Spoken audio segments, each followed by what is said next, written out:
ব্রহ্মপুত্র নদে বিশ্বের বৃহত্তম বাঁধ নির্মাণ করছে চীন। এখন কি করবে ভারত?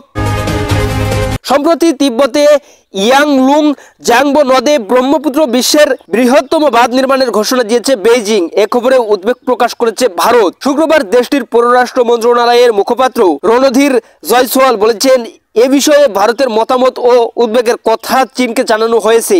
জয়সওয়াল বলেছেন, অভিন্ন নদীর ক্ষেত্রে ভাটির দেশেরও কিছু অধিকার আছে। রাজনৈতিক ও বিশেষজ্ঞ পর্যায়ে সেই অধিকারের কথা বারবার জানানো হয়েছে। সেই অধিকার ও স্বার্থের বিষয়ে ভারতের পদক্ষেপ জারি আছে।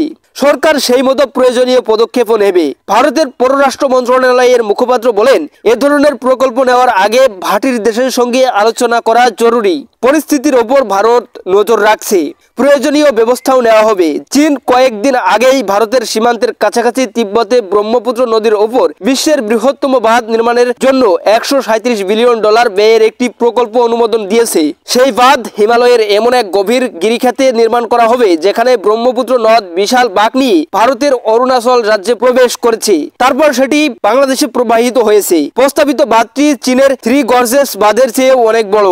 এটি নির্মিত হলে তা হবে পৃথিবীর বৃহত্তম বাঁধ। এই জলবিন্দু কেন্দ্রটি ভারতের অরুণাচল প্রদেশের সীমান্তবর্তী তিব্বত স্বায়ত্তশাসিত অঞ্চলে নিংট্রি প্রাদেশিক এলাকায় মোদক বিভাগে নির্মিত হবে। এই বাঁধ নির্মাণ ছাড়াও লাদাখের কিছু এলাকায় নিয়ে হটন প্রদেশে চীন দুটি নতুন প্রশাসনিক অঞ্চল বা কাউন্ট্রি গড়ে তুলেছে। সাম্প্রতিক সেই ঘোষণাও দিয়েছে শি জিনপিং সরকার। তাদের এই সিদ্ধান্তেও প্রতিবাদ জানিয়েছে ভারত। জয়সওয়াল বলেন, এই তল্লাটে চীনের দখলদারি ভারত কখনো মেনে নেয়নি, নেবেও না। তাদের এই ঘোষণা ভারতের সার্বভৌমত্বের উপর কোনো প্রভাব ফেলবে না। ওই এলাকা ভারতের ছিল, ভারতেরই থাকবে। কূটনৈতিক পর্যায়ে তার বিরুদ্ধে প্রতিবাদ জানানো হবে।